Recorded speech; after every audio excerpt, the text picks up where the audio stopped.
The dust from the broken wagon wheel rose like smoke signals into the unforgiving Texas sky, and Josephine Rivers knew she was in trouble. It was June 1878, and the road between Terlingua and the scattered homesteads beyond was nothing more than hard-packed earth and broken dreams. She had been heading back to her family's ranch, the supplies she had purchased carefully packed in the wagon bed, when the wheel gave out with a crack that echoed across the empty landscape. Now she stood there, 22 years old and alone, staring at the splintered wood that had decided her fate for the afternoon. The sun beat down mercilessly, turning the air thick and heavy. Josephine pulled her bonnet lower over her face, trying to shield herself from the worst of it. Her horse whinnied nervously, sensing her distress. She had perhaps 3 hours of daylight left, and the ranch was still a good 2 hours away by wagon. Walking it would take much longer, and she could not leave the supplies behind. Her father had spent precious money on the flour, sugar, and tools they desperately needed. She was examining the damage, trying to determine if there was any possible way she could fix it herself, when she heard the sound of hoofbeats approaching. Josephine straightened, her hand instinctively moving to the rifle she kept in the wagon. A woman alone had to be careful, but as the rider came into view, she felt some of the tension ease from her shoulders. He was a cowboy. That much was clear from his worn leather chaps and the way he sat his horse. His hat was pulled low, but as he drew closer, she could see his face was young, probably not much older than she was. "Looks like you have got yourself a problem there, miss," he called out as he reined in his horse. His voice was warm, tinged with concern rather than anything threatening. Josephine nodded, pushing a strand of dark hair back from her face. "The wheel broke. I was trying to figure out if I could manage to fix it, but I do not think I have the right tools." The cowboy dismounted in one fluid motion, and Josephine got her first real look at him. He was tall and lean, with sun-darkened skin and eyes the color of creek water after a storm. There was something steady about him, something that made her feel safer just having him there. "Name is Benjamin Yates," he said, tipping his hat to her. "I work at the Broken Arrow Ranch about 5 miles north of here. I was heading back from Terlingua when I saw you." "Josephine Rivers," she replied, offering a small smile. "My family's ranch is west of here. I appreciate you stopping. Most folks would have just ridden on by." Benjamin was already crouching down to examine the wheel, running his hands over the broken spokes with practiced ease. "My mama raised me better than that. Besides, leaving a lady stranded out here would not sit right with me." He looked up at her, and there was something in his gaze that made her heart skip in a way she had not expected. "I think I can fix this. I have got some tools in my saddlebag, and there is enough of the wheel left that I can jury-rig something that will get you home safe." Josephine watched as he worked, impressed by the confidence in his movements. He stripped off his vest as the heat intensified, working in just his shirt with the sleeves rolled up. She found herself noticing the strength in his forearms, the way his brow furrowed in concentration. She shook her head slightly, trying to focus on something else. It would not do to get distracted by a stranger, no matter how handsome he was or how kind he seemed. "How long have you been at the Broken Arrow?" she asked, needing to fill the silence with something other than her own thoughts. "About 3 years now," Benjamin replied, not looking up from his work. He was carefully removing the broken spokes, setting them aside. "Came down from Kansas after my father passed. Needed a fresh start, and Texas seemed as good a place as any." He paused, pulling a knife from his belt to whittle down a piece of wood he had pulled from his pack. "What about you? You've been in Terlingua long?" "All my life," Josephine said. "My parents came here in '68, right after the war. They wanted to start over, build something of their own. The ranch is not much, but it is ours. There was pride in her voice mixed with something else. Worry, perhaps. Times had been hard lately, and every family in the area felt the strain. Benjamin nodded, understanding in his eyes. I know what that is like. Working for someone else is fine, but there is something about having your own place, something worth fighting for. He fitted the new spoke into place, testing its strength. This should hold. It is not pretty, but it will get you where you need to go. She watched as he continued working, replacing 2 more spokes and then carefully easing the wheel back onto the axle. It took nearly an hour, and by the time he was finished, the sun was starting its descent toward the horizon. Benjamin straightened, wiping his hands on his pants, and gave the wheel an experimental spin. It turned smoothly, the repair holding strong. There you go, he said, satisfaction evident in his voice. Should get you home just fine. Josephine felt a rush of gratitude so strong it surprised her. Thank you. I do not know what I would have done if you had not come along. Please let me pay you for your time and the materials. Benjamin shook his head, already moving toward his horse. No need for that. I was happy to help. He paused, his hand on his saddle, and turned back to her.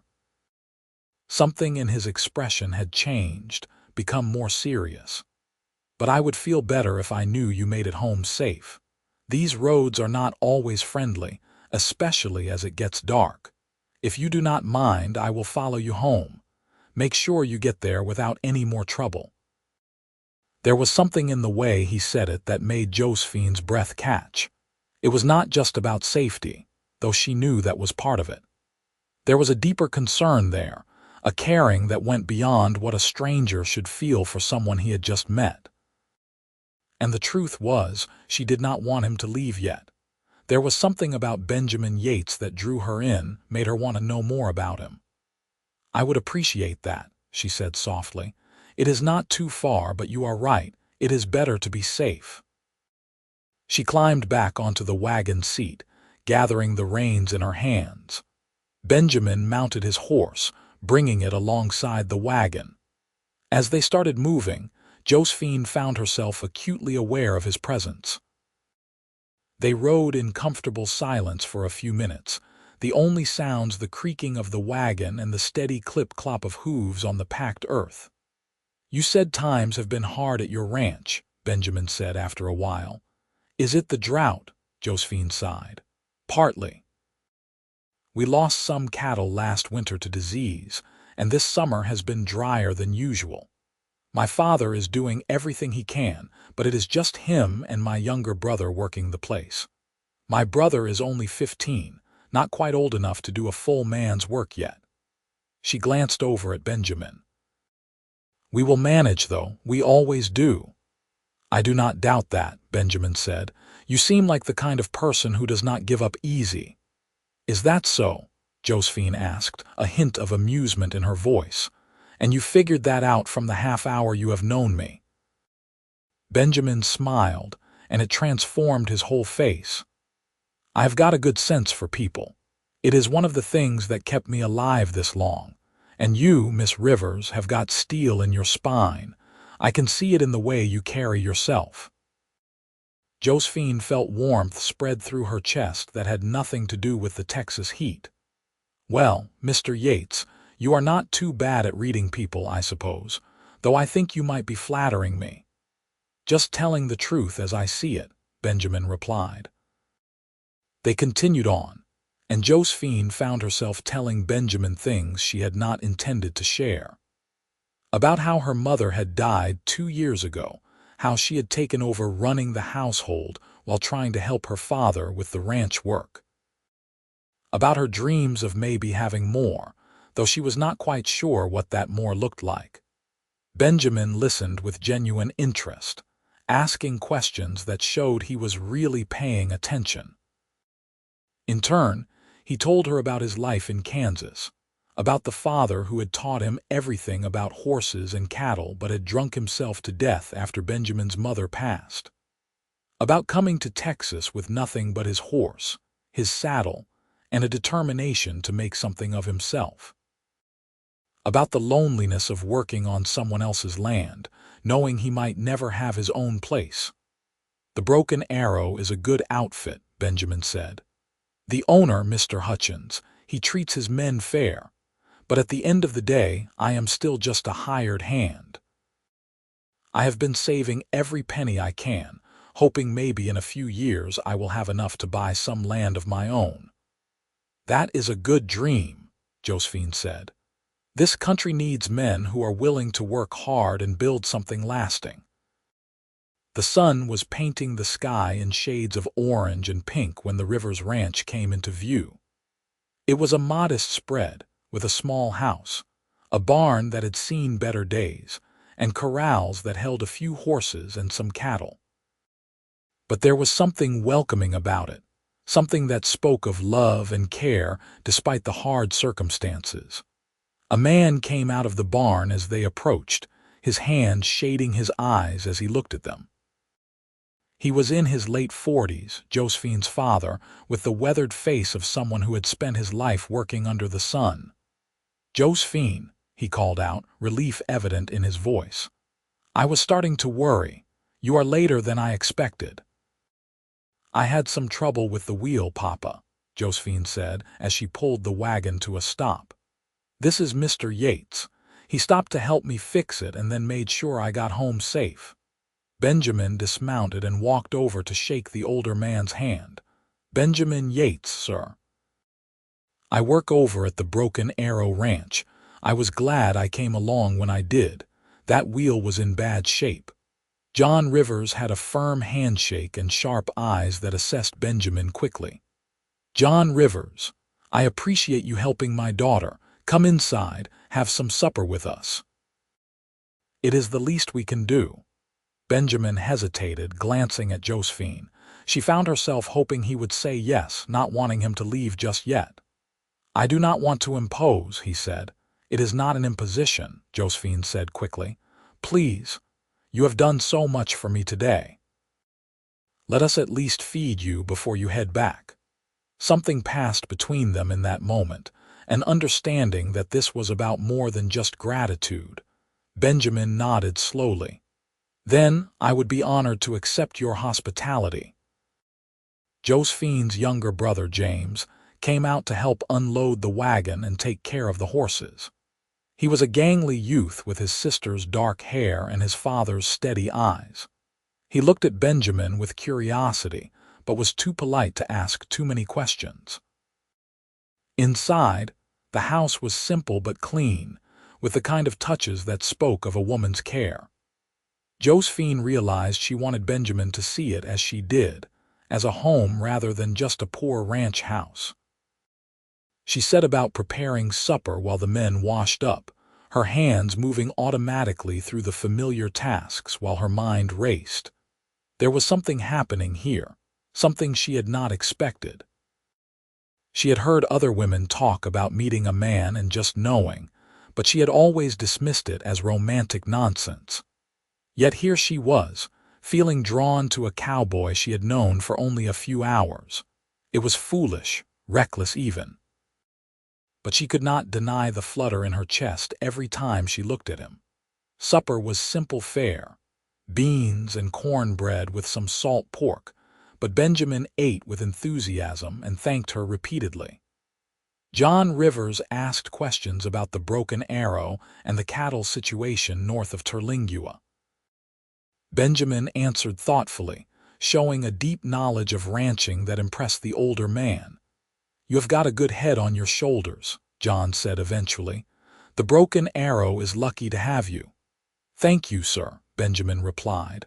"I have learned a lot there." Mr. Hutchins has been generous with his knowledge.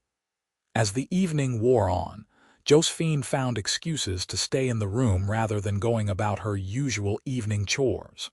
She caught Benjamin looking at her more than once, his expression thoughtful.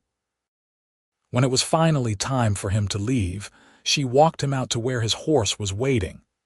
"Thank you again," she said softly. The night air was cooler now, a welcome relief from the day's heat. Stars were beginning to appear overhead, countless and bright in the clear Texas sky. "I am not sure what I would have done without your help." Benjamin stood there, his hat in his hands, looking down at her.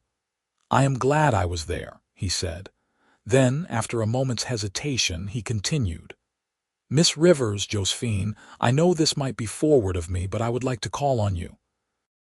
If that would be all right with you and your father." Josephine's heart leaped. "I would like that very much," she said, unable to keep the smile from her face. "Then I will come by on Sunday if that suits you. I have got the day off, and it would be a pleasure to spend it in your company." "Sunday would be perfect," Josephine agreed. Benjamin put his hat back on, but he did not move to mount his horse. Instead, he reached out and gently took her hand. "I do not usually believe in things like fate," he said quietly. "But today, finding you out there, it felt like something more than just chance. Like maybe I was supposed to be on that road at that exact time." "Maybe you were," Josephine whispered. Her hand felt small in his, but right somehow. He lifted her hand to his lips, pressing a gentle kiss to her knuckles. It was a chaste gesture proper, but it sent shivers down her spine nonetheless. "Until Sunday, then. Until Sunday." Josephine watched him ride away until the darkness swallowed him completely. She stood there for a long time, her hand still tingling where his lips had touched her skin, wondering how her whole world could have shifted in the course of a single afternoon. The days until Sunday passed with agonizing slowness. Josephine found herself distracted, thinking about Benjamin at odd moments. She would be kneading bread and remember the way he had smiled at her. She would be mending clothes and recall the sound of his laugh. Her father noticed, giving her knowing looks but saying nothing. He had liked Benjamin, she could tell, and that mattered more than she wanted to admit. When Sunday finally arrived, Josephine took extra care with her appearance. She wore her best dress, a blue calico that brought out the color of her eyes, and spent longer than usual fixing her hair. James teased her mercilessly until she threatened to make him do extra chores, but even his ribbing could not dampen her spirits. Benjamin arrived in the early afternoon, riding the same horse but cleaned up himself. He had shaved and wore a clean shirt, his hair still damp from washing. He brought wildflowers, which he presented to her with an endearing awkwardness that made her like him even more. "They are beautiful," she said, taking them with genuine pleasure. "Let me put them in some water." They spent the afternoon talking, sitting on the porch where it was cooler. Benjamin told her more about his life, about his dreams and fears. Josephine opened up in return, sharing things she rarely discussed with anyone. They discovered they both loved reading, though books were hard to come by in their parts. They both wanted children someday, a houseful of them. They both believed in hard work and honesty and the importance of family. "What happened to your mother?" Benjamin asked gently. "You mentioned she passed, but you did not say how." Josephine was quiet for a moment, gathering her thoughts.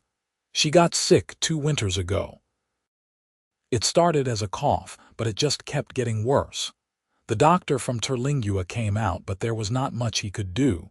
She died in February when everything was frozen and gray." She blinked back tears. She was the heart of this place. "When she died, it was like something vital went out of the ranch. We have been trying to find our footing ever since." Benjamin reached over and took her hand, squeezing gently. "I am so sorry. Losing a parent, it leaves a hole that never quite fills in." "Yes," Josephine agreed. "That is exactly what it is like."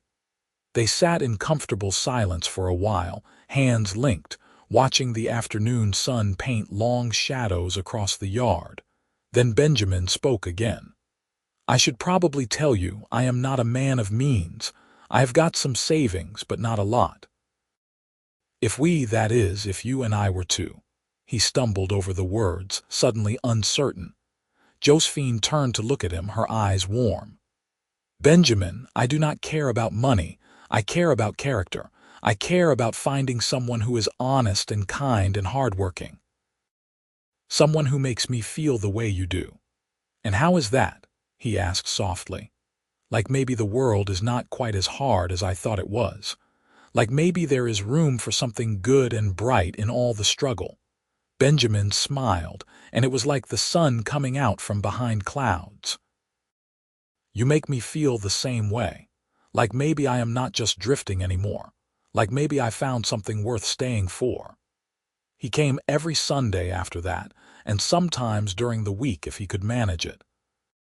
John Rivers watched the courtship with approval, and even young James came to like Benjamin, especially after the cowboy spent an afternoon teaching him some roping tricks. Benjamin and Josephine's feelings deepened with each meeting, moving from attraction to something much more substantial. In August, Benjamin came to the ranch with a serious expression.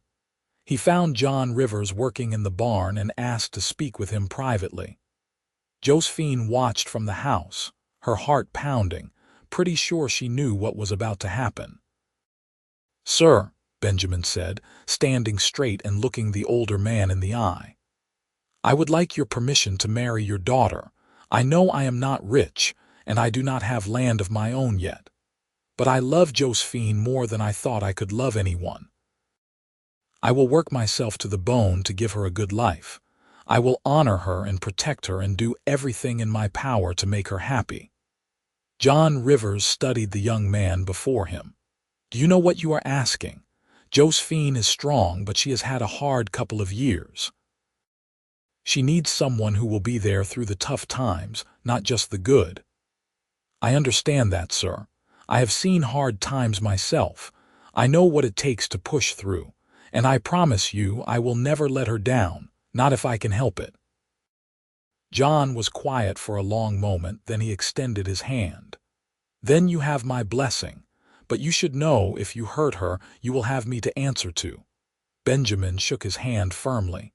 "I would expect nothing less, sir." When Benjamin came to find Josephine, she was waiting on the porch, trying to look calm even though her hands were shaking. He walked up to her with a smile that told her everything before he said a word. "Josephine Rivers," he said, taking both her hands in his, "will you marry me? Will you let me spend the rest of my life trying to make you as happy as you have made me these past months?" "Yes," she said, tears streaming down her face. "Yes, absolutely yes." He pulled her into his arms, holding her close. She could feel his heart pounding against her cheek, matching the rhythm of her own. When he finally pulled back enough to look at her face, his eyes were bright with emotion. "I do not have a ring yet," he said, "but I will get you one, the prettiest one I can find." "I do not need a ring," Josephine said. "I just need you." But Benjamin was determined, and 2 weeks later he presented her with a simple gold band set with a small diamond. It was not fancy, but it represented months of his savings, and Josephine treasured it more than she would have treasured the finest jewels in the world. They were married in September, in a simple ceremony at the small church in Terlingua. The whole community came out to celebrate, and Mr. Hutchins from the Broken Arrow gave Benjamin 3 days off as a wedding present. They spent their wedding night in a hotel in Terlingua, the first time either of them had ever stayed in such a place. It was not luxurious, but to them it felt like a palace. Lying in bed that night, wrapped in Benjamin's arms, Josephine felt a completeness she had not known she was missing. "Are you happy?" she whispered. "Happier than I have ever been," Benjamin replied, pressing a kiss to her forehead. "You are everything I never knew I needed, Josephine Yates." She smiled at the sound of her new name. "I like the sound of that, Mrs. Benjamin Yates. I like the sound of it too." The plan had been for them to live at the Rivers Ranch, at least for a while. Benjamin would continue working at the Broken Arrow but help out at the Rivers place when he could. It was not ideal, but they would make it work. What mattered was that they were together, but fate had other plans. 2 months after the wedding, Mr. Hutchins called Benjamin into his office. The older man was in his 60s, weathered but still strong, with kind eyes that had seen a lot of life. "Benjamin, you have been one of my best hands these past years," Mr. Hutchins said. "You work hard, you are honest, and you have got a good head for the cattle business. I have been thinking about the future, about what happens to this place when I am gone." Benjamin listened, not sure where this was going. "I do not have any children," Mr. Hutchins continued. "My wife and I were never blessed that way. I have got a nephew back east, but he has got no interest in ranching, so I have made a decision. I want to sell you a piece of the Broken Arrow, 160 acres on the western edge. Good grazing land with a creek running through it. I will sell it to you for half what it is worth, and you can pay me back over time." Benjamin stared at him, unable to believe what he was hearing. "Sir, that is incredibly generous, but I do not have that kind of money, even at half price." "I know that," Mr. Hutchins said with a smile. "That is why I am offering you a payment plan. You pay me what you can afford each year, and when it is paid off, the land is yours free and clear. In the meantime, you can start building on it, running your own cattle on it. Make it yours. Why would you do this for me?" Benjamin asked, his voice rough with emotion. "Because I see something in you, son. You remind me of myself at your age, hungry to prove yourself, willing to work for what you want. This ranch has been good to me, and I want to see part of it go to someone who will care for it the way I have. Plus," he added with a twinkle in his eye, "I hear you just got yourself married. Every man needs a place to build a life with his wife." Benjamin could hardly speak. "I do not know how to thank you, sir. It is more than I ever dreamed of. You can thank me by making that land prosper. Now get out of here and go tell that pretty wife of yours the good news." Benjamin rode back to the Rivers Ranch as fast as he could without endangering his horse. He found Josephine in the kitchen, working on supper preparations. He swept her up in his arms, spinning her around while she laughed and protested that he was making a mess. "We have got land," he exclaimed. "Josephine, we have got our own land," he explained about Mr. Hutchins' offer, watching her face transform with joy and disbelief. "That is wonderful," she cried.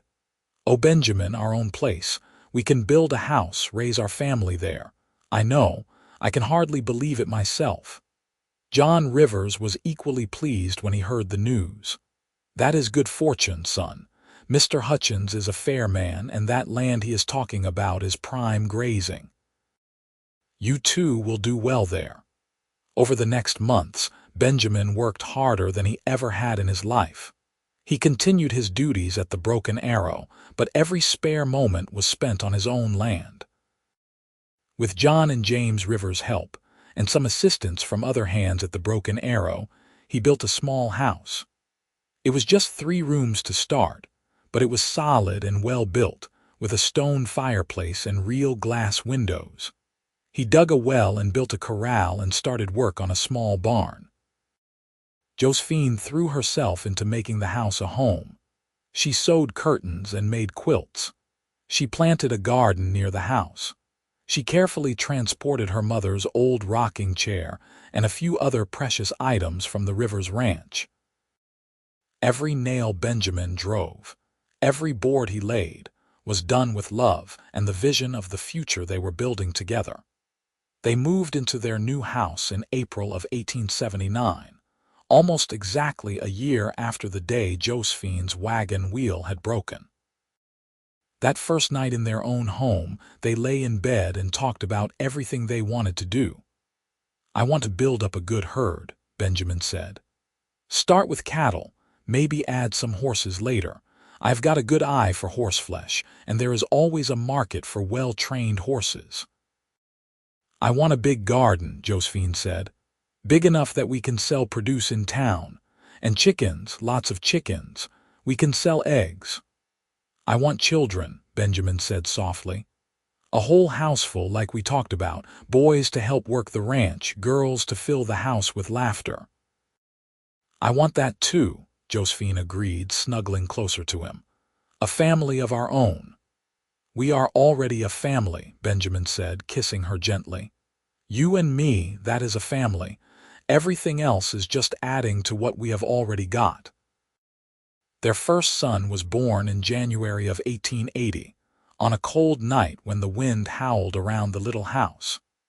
Benjamin paced outside the bedroom door while the midwife attended to Josephine, nearly wearing a hole in the floorboards. When he finally heard the baby's cry, he rushed in to find Josephine exhausted but radiant, holding a tiny bundle. "We have a son," she said, tears running down her face. "Benjamin, we have a beautiful son." He looked down at the red, squalling infant and felt his heart expand in a way he had not known was possible. "He is perfect," he breathed. "You are perfect. I love you so much, Josephine." They named him William after Benjamin's father, and the boy became the center of their world. Benjamin would come in from working the ranch and immediately reach for his son, holding him with such tenderness that it made Josephine's heart ache. She would watch them together, her strong cowboy husband and their tiny baby, and feel overwhelmed with gratitude for how her life had turned out. The ranch prospered slowly but steadily. Benjamin was as good as his word, working himself to exhaustion to build something lasting. He paid Mr. Hutchins faithfully every year, always a little more than the required amount when he could manage it. The herd grew, and Josephine's garden flourished. They were not rich by any means, but they were comfortable and getting more so each year. John Rivers remained a constant presence in their lives, coming over regularly to help with the heavy work and to spend time with his grandson. James, now 17 and nearly a man, split his time between his father's ranch and helping Benjamin. The younger man looked up to Benjamin, seeing in him the kind of man he wanted to become. When William was 2, Josephine found herself pregnant again. This time, the pregnancy was harder and Benjamin worried constantly. But in August of 1882, she delivered a healthy baby girl. They named her Caroline after Josephine's mother, and if possible, Benjamin fell even more in love with his wife watching her mother their daughter. "How did I get so lucky?" he asked one night, watching Josephine nurse the baby while William played at her feet. "A beautiful wife, 2 healthy children, land of my own. Sometimes I am afraid I am going to wake up and find it was all a dream." "It is not a dream," Josephine assured him. "This is real, all of it. We built this together, Benjamin, you and me." "You did most of the building," he said. "I just provided the wood and nails, you made it a home, you made it everything." Life fell into a comfortable rhythm. The years passed, marked by the changing of seasons and the growth of their children.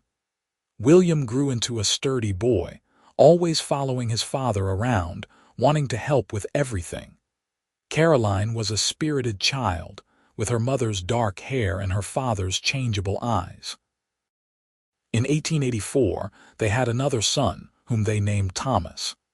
And in 1886, another daughter arrived, whom they called Margaret but everyone called Maggie.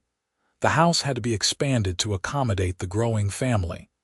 Benjamin added 2 more rooms and then a proper addition with bedrooms upstairs. What had started as a modest 3-room house became a real home, filled with the sounds of children laughing and playing. Mr. Hutchins passed away in 1885, leaving Benjamin heartbroken. The old rancher had become like a father to him, and his loss was deeply felt. But true to his word, Mr. Hutchins had arranged things so that Benjamin's land was secure. The remaining debt was forgiven in the will, making Benjamin a true landowner. It was a final gift from a man who had seen potential in a young cowboy and given him a chance. John Rivers followed in 1887 after a short illness. He died peacefully in his sleep, and at his funeral, Benjamin spoke about what the older man had meant to him. "He gave me his greatest treasure when he let me marry his daughter," Benjamin said, his voice thick with emotion. "He welcomed me into his family and treated me like a son. I will miss him every day for the rest of my life." James took over the Rivers Ranch, and with Benjamin's help, he made it prosper. The two ranches worked together, helping each other during busy times, sharing resources when needed. It was the kind of community support that made survival possible in the harsh Texas landscape. As the years rolled on, Benjamin and Josephine's love only deepened. They had the kind of partnership that others envied, built on mutual respect and genuine affection. They still talked for hours, even after more than a decade of marriage.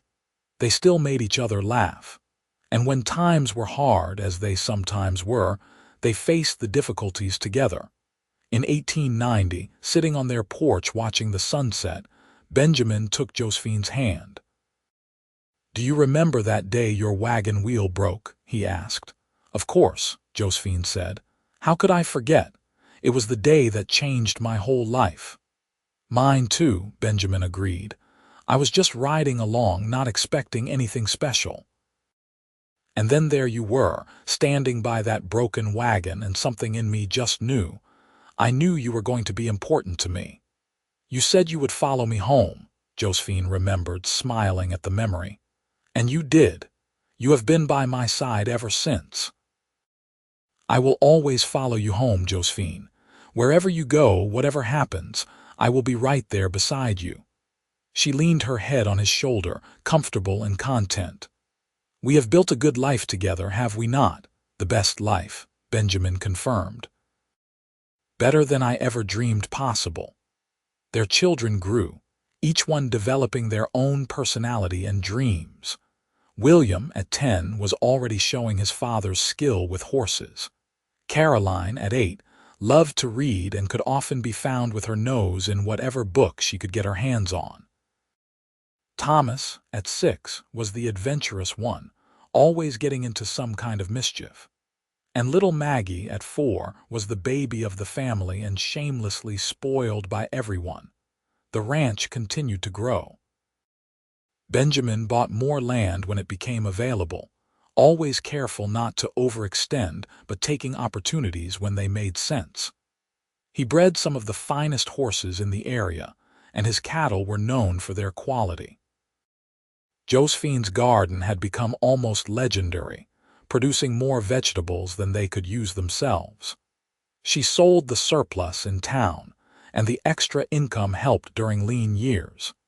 In 1895, when William turned 15, Benjamin began teaching him the business side of ranching. "Someday, this will all be yours and your siblings," he told his son. "I want you to know how to run it right.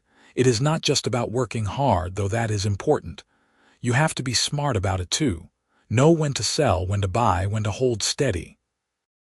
William listened attentively, soaking up every word. He adored his father and wanted nothing more than to make him proud. "I will not let you down, Pa," he promised. "I know you will not, son. You have got good instincts, just like your mother. You will do fine."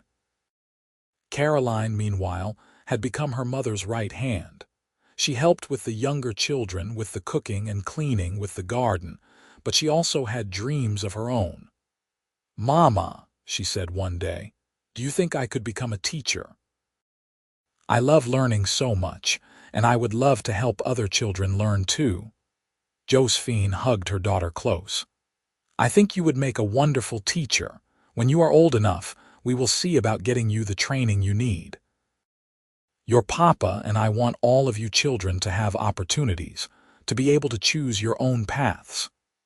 As the new century approached, Benjamin and Josephine took stock of their lives. They were in their early 40s now, still young but no longer the youth they had been when they met. Their children were growing, the ranch was established, and they had more security than they had ever dreamed possible. "Who would have thought," Benjamin mused one evening, "that a broken wagon wheel would lead to all this?" Sometimes I think about what would have happened if someone else had come along that day, Josephine said. Or if no one had come at all. But I did come along, Benjamin said firmly. And I truly believe it was meant to be. You were meant to be mine, and I was meant to be yours.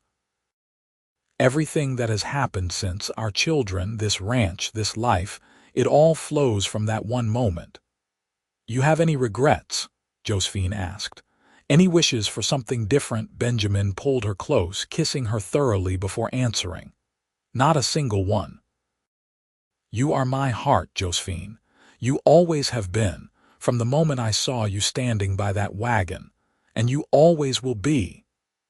The years continued to pass, bringing both joys and sorrows as life always does. In 1898, Caroline went away to school to get her teaching certificate, making her parents immensely proud. She returned 2 years later and got a position teaching at the small school in Terlingua.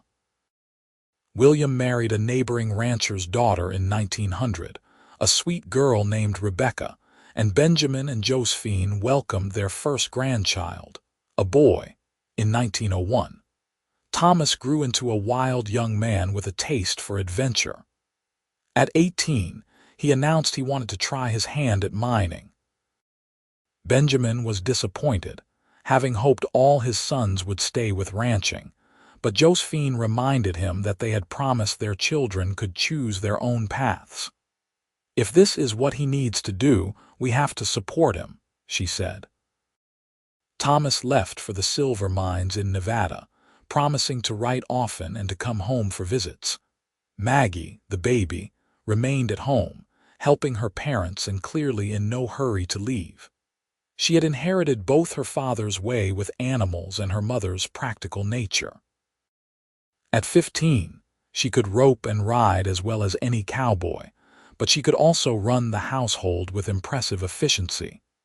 In 1905, Josephine and Benjamin celebrated their 26th wedding anniversary. Their children, except for Thomas, who could not make it back from Nevada, gathered for a party. There were grandchildren now, 3 of them with another on the way. The house was full of noise and laughter and love. Looking around at everyone, Benjamin felt his eyes grow misty. "How did we get so blessed?" he asked Josephine quietly. "We worked for it," she replied. "We built this one day at a time. Every choice we made to love each other, to support each other, to face problems together, it all added up to this." "I would not change a single thing," Benjamin said. "Not one moment, not one choice. It has all been perfect because I got to live it with you." As they grew older, they began to step back from the day-to-day operations of the ranch.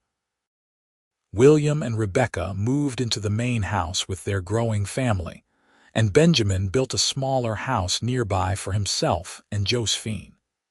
It was cozy and comfortable, with large windows that looked out over the land they had built together. "It feels like coming full circle," Josephine said as they settled into their new home. "Remember our first little house, just 3 rooms, and we thought it was a palace." "Every house with you in it is a palace," Benjamin said, "but I know what you mean."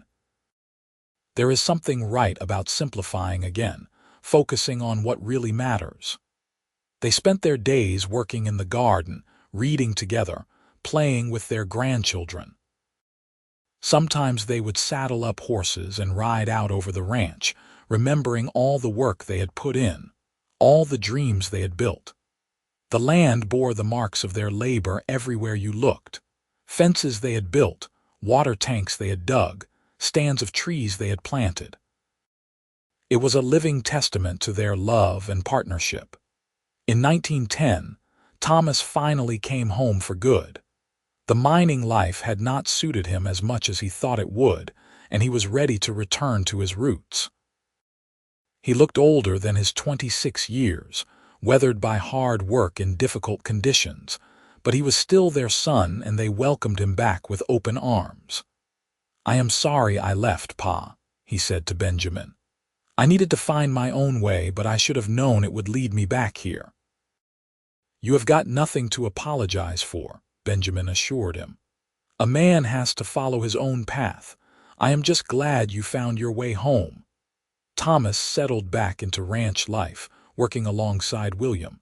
Having both sons there eased Benjamin's mind. He knew the ranch would be in good hands when he and Josephine were gone. Caroline was still teaching, beloved by her students and respected in the community. And Maggie had married a good man, a farmer from the next county over, and was expecting her first child. On a warm evening in June of 1912, exactly 34 years after the day they met, Benjamin and Josephine sat on their porch watching the stars come out. They had been married for nearly 33 years, had raised 4 children, and had seen the turn of a new century. They were in their mid-50s now, still healthy and active but increasingly aware of time's passage. "You know what today is?" Benjamin asked. "How could I forget?" Josephine replied, taking his hand. 34 years ago my wagon wheel broke and you rode into my life." "Best thing that ever happened to me," Benjamin said. "That broken wheel gave me everything I ever wanted. It gave me you." "We gave each other everything," Josephine corrected gently. "This life we have built, it is not yours or mine, it is ours." Benjamin nodded, knowing she was right as she always was. "I have been thinking about that day a lot lately, about how different my life would have been if I had not taken that road, if I had left an hour earlier or later.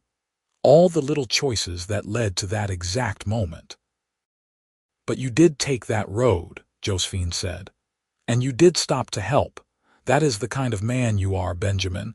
You see someone in need and you help. You always have."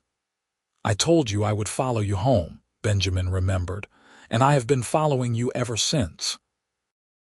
Through good times and bad, through every up and down, I have followed you, and I would do it all again in a heartbeat." Josephine squeezed his hand, feeling the strength still in his fingers despite the years. "We have had a good life. Better than I could have imagined that day when I was stranded and alone, wondering how I would get home. And we have got more years ahead of us still," Benjamin said. "More grandchildren to spoil, more sunsets to watch, more time to spend loving each other." They sat in comfortable silence as the stars multiplied overhead. The night was alive with the sounds of the ranch settling down, animals moving in the corrals, the soft sounds of the wind through the grass. Inside the main house, lights glowed warmly, and they could hear the faint sounds of their grandchildren being put to bed. "This," Josephine said softly, gesturing to encompass everything around them. "This is what happiness looks like, not wealth or fame or anything fancy. Just family and land and love, just building something good with someone you adore." "I could not have said it better myself," Benjamin agreed. He pulled her close, wrapping his arm around her shoulders. She fit against him perfectly, as she always had. "Thank you, Josephine, for saying yes all those years ago, for building this life with me, for loving me even when I did not deserve it." "You have always deserved it," Josephine said firmly. "From the moment you stopped to help a stranded woman on a dusty road, you have been worthy of love. You have given me and our children everything we could have wanted. A home, security, but most of all, your heart. Your whole, faithful, generous heart." They stayed there long into the night, talking and remembering and planning for the future still to come. Their story had started with a broken wagon wheel and a cowboy who chose to stop and help.